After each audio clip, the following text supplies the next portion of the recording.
ওই কবরে যেতে হবে, থাকবে না কেউ সাথী। থাকতে হবে নিরালায়, একা একা বাসতলায়, থাকতে হবে নিরালায়, একা একা বাসতলায়। চতুর্দিকে রবে শুধু মাটি, চতুর্দিকে রবে শুধু মাটি। আমার আপন কবর আমার গাটি, ওই কবরে যেতে হবে, থাকবে না কেউ সাথী। ওই কবরে 3.5 হাত মাটির ঘর, কারো আপন কারো পর, কারো আবার ফুলেরই বাগান, কারো বাবে জাহান্নাম। ঠিক কিনা? ঠিক। আজকে তওবা করুন, সবাই হাত তুলেন।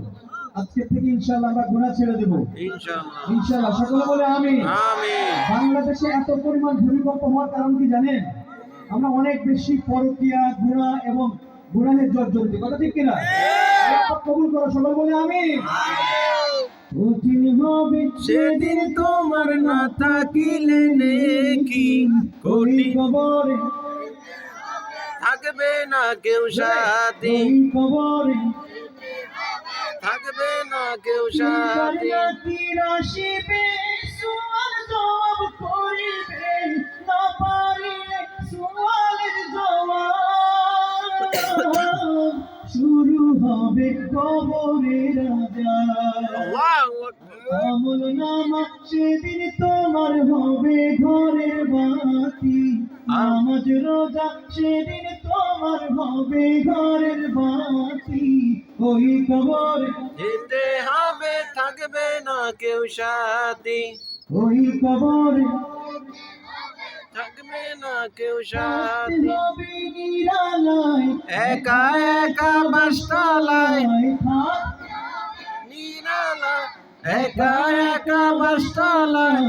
চতুর্দিকে রবে শুধু মাটি, চতুর্দিকে রবে শুধু মাটি। মাটিরে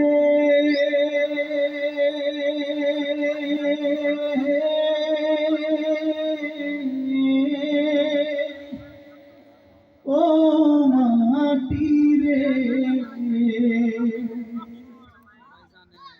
মরার পরে ভৈর না মাটি, আমি অসহায় মাটিরে।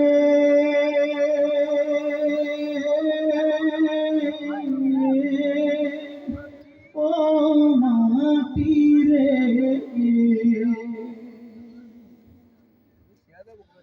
করো যত বালাখানা,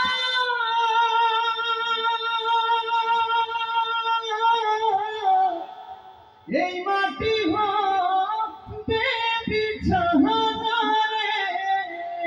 সেদিন ওই কবরে কি হবে উপায়,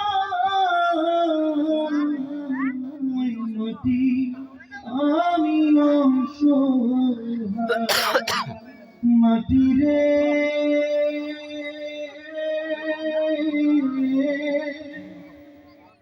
ও মাটিরে,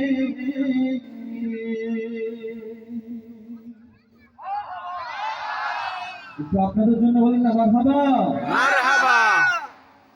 হযরত আদম আলাইহিস সালাম থেকে শুরু করে আজ পর্যন্ত যত মানব